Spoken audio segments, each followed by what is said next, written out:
Hello दोस्तों, welcome to our channel Path Finder for NEET JRF. और दोस्तों, I hope आप सभी अच्छे होंगे और आपकी प्रिपरेशन है वो अच्छे से चल रही होगी। दोस्तों, आप सभी को पता है कि हम इस क्लास में ज्योग्राफी की 1000 कॉन्सेप्ट्स हैं उनको कवर कर रहे हैं, जिसमें हम आज जलवायु विज्ञान से रिलेटेड सौर स्थिरांक क्या होता है और दूसरा आपके सन स्पॉट यानी सौर कलंक क्या होता है, इन सारी दो कॉन्सेप्ट को समझने का प्रयास करेंगे।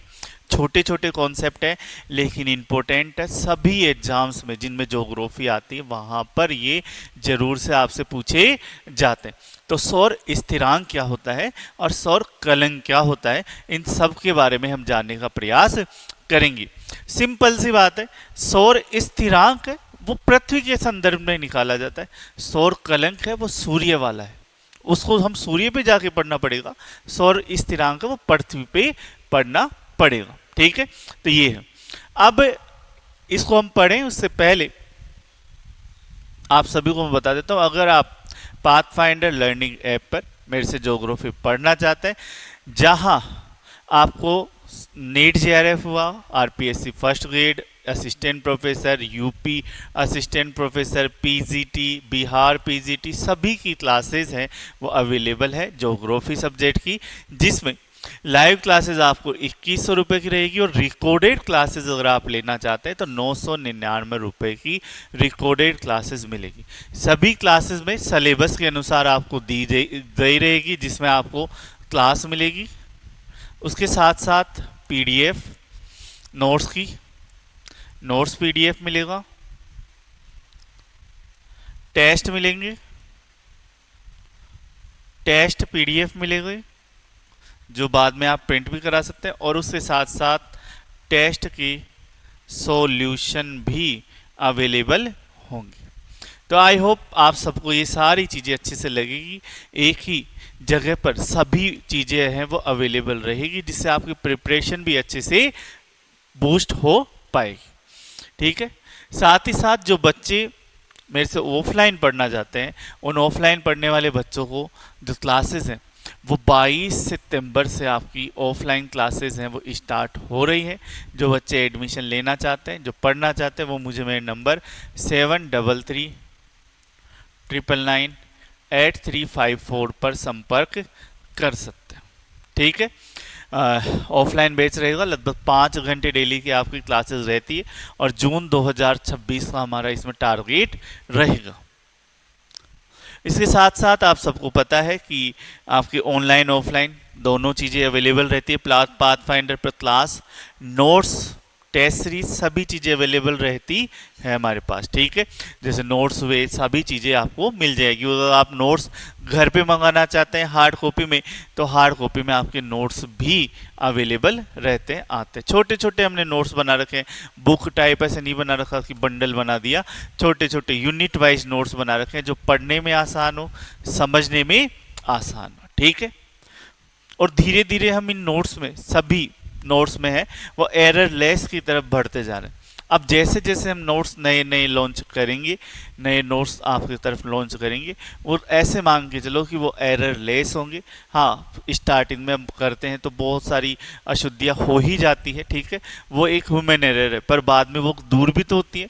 तो वो सारी कमियां हैं वो धीरे धीरे दूर भी होती गई है। और अब अगर जब भी आपको मैं नए नोट्स लॉन्च करूँगा किसी भी एग्ज़ाम के लिए, तो उसके साथ साथ क्योंकि हमें इतना कॉन्फिडेंस आ गया, इतना कॉन्फिडेंस रहेगा कि अगर नोट्स में किसी भी बच्चे ने गलती अगर पकड़ ली, बताई हमें, तो उस गलती बताने के साथ उसको रिवॉर्ड के रूप में उस एग्ज़ाम की टेस्ट सीरीज है वो फ्री दी जाएगी। ठीक है, तो जो भी उसका प्राइस रहेगा वो है ना, तो वो टेस्ट सीरीज आपकी क्या रहेगी, फ्री ऑफ कॉस्ट रहेगी। चलिए, तो अब हम आगे चलते हैं, हमारे कॉन्सेप्ट पे चलते हैं। पहला जो कॉन्सेप्ट है, पहला जो शब्द है वो है सौर स्थिरांक, सोलर कांस्टेंट। ये क्या होता है? देखो, सूर्य से जब एनर्जी आती है, सूर्य से जब ऊष्मा हमारे पास आती है, तो वो ऊष्मा ऐसा नहीं कि ध्रुव पर अलग आती है, विषुवत रेखा पर अलग आती है। जब हम पृथ्वी के वायुमंडल की बाहर की बात करते हैं तो वो हर क्षेत्र पर समान रूप से आती है, और वो जो समान रूप से ऊर्जा जो आ रही है उसे ही हम सौर स्थिरांक बोलते हैं। किसे बोलते हैं? ये देखो, ये डायग्राम के रूप से समझा रहा हूं। सूर्य से ऊष्मा आई, अब ये पृथ्वी का वायुमंडल है, ठीक है, और ये पृथ्वी का कौन सा वायुमंडल है? बाहरी वायुमंडल है। इस बाहरी वायुमंडल पर सूर्य की जो ऊष्मा आती है वो ऊष्मा क्या रहती है? स्थिर रहती।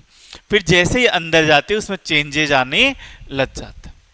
तो ये जो सौर स्थिरांक, जो सूर्य की लंबवत पड़ने वाली पृथ्वी के बाह्य वायुमंडल पर किरण जो पड़ती है लंबवत, उसके द्वारा 1 मिनट तक 1 घन सेंटीमीटर के क्षेत्र में जितनी ऊर्जा प्राप्त होती है उसे ही हम सौर स्थिरांक के रूप में जानते हैं। किस नाम से जानते हैं? कि पृथ्वी के बाह्य वायुमंडल में, बाह्य वायुमंडल पर सूर्य से प्राप्त होने वाली लंबवत विकिरणों से प्राप्त होने वाली ऊष्मा की मात्रा सौर स्थिरांक होती। अब वो नापेंगे कैसे? हम नापेंगे 1 सेंटीमीटर के एरिया पर 1 मिनट तक जो कैलोरी के रूप में ऊष्मा हमें प्राप्त होगी वही आपकी क्या है? सौर स्थिरांक है। और ये कितनी होती है? ये होती है 1.94 कैलोरी प्रति वर्ग मिनट के रूप में हमें प्राप्त होती है, 1 वर्ग सेंटीमीटर का जो एरिया होता है उस पर, ठीक है। इस चीज को, किसको? 1.94 कैलोरी प्रति वर्ग मिनट वाला जो है, इसको अपन किस नाम से जानते हैं? लेंजली के रूप में भी जानते हैं। तो यानी हम इसे बोल सकते हैं 1.94 लेंजली। और ये लेंजली क्या होता है? सौर स्थिरांक की क्या होती है? इकाई होती है, मापक होता है, ठीक है। तो सौर विकिरण की ऊर्जा की जो इकाई है, माप की जो इकाई, उसे अपन लेंजली के रूप में जानते हैं। और लेंजली क्या होता है? कैलोरी प्रति वर्ग मिनट के रूप में हम इसे जानते हैं। ये सूर्य के तल पर होने वाले प्राकृतिक परिवर्तन के कारण कभी कभी इस ऊर्जा की मात्रा में चेंज भी होता है, लेकिन मोस्टली 2 से 3% से ज़्यादा चेंज इसे हमें देखने को नहीं मिलता। तो आई होप आप समझ गए होंगे सौर स्थिरांक क्या होता है। पृथ्वी के बाह्य वायुमंडल पर, ये डायग्राम यहाँ पे देख लेना, याद रख लेना, सौर स्थिरांक निकालेंगे तो अपन पृथ्वी के बाह्य वायुमंडल पर निकालेंगे।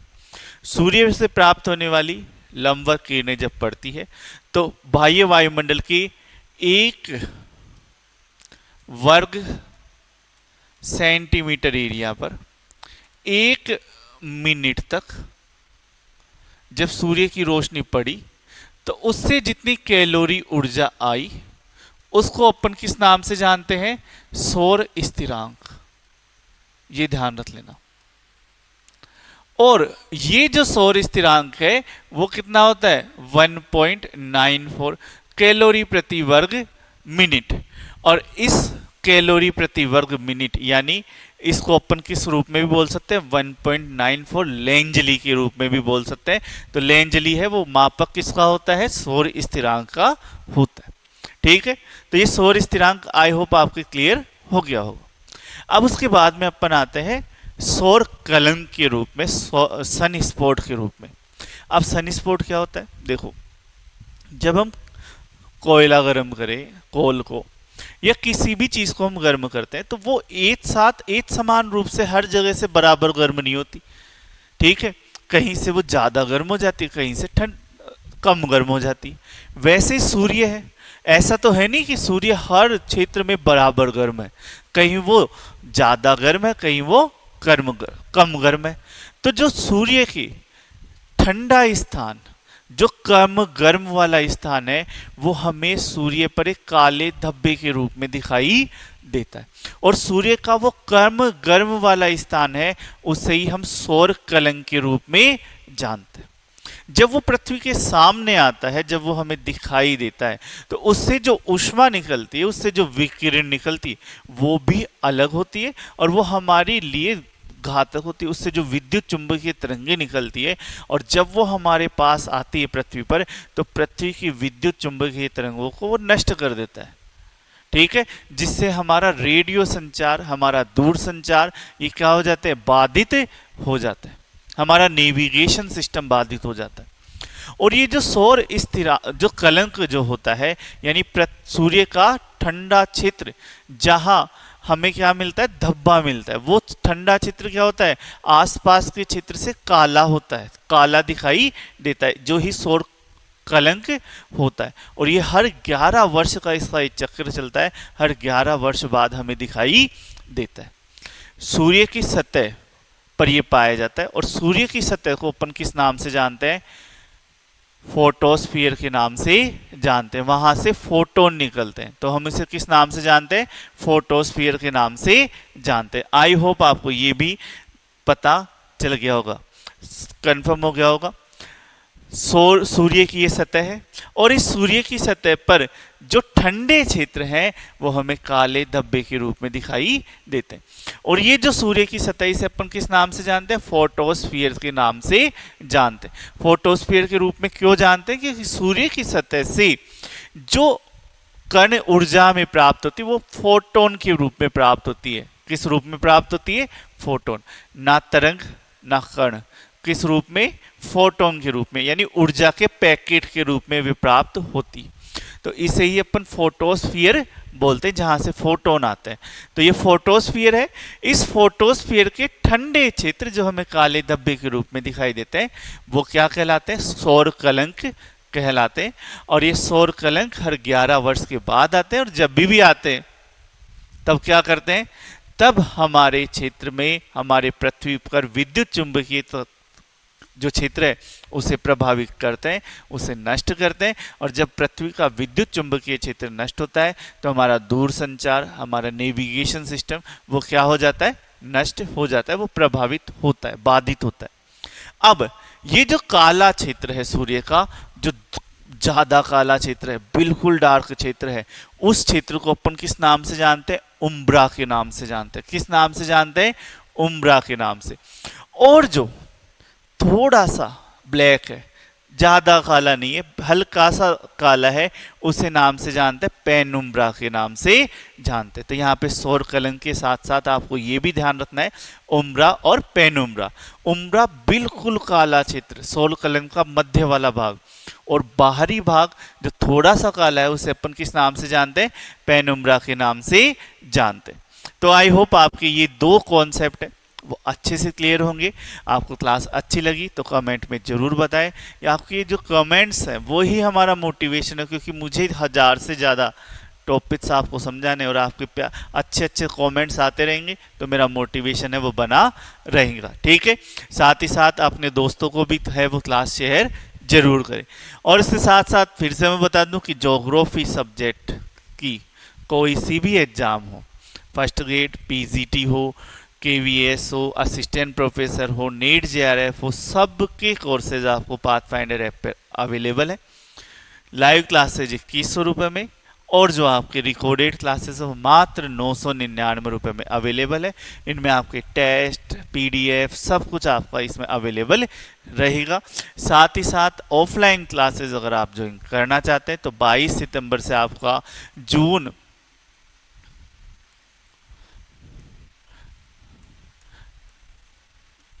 2025 के लिए बैच प्रारंभ है। और भी कोई डाउट हो तो आप मुझे मेरे नंबर 7339998354 पर मेरे से संपर्क कर सकते हैं।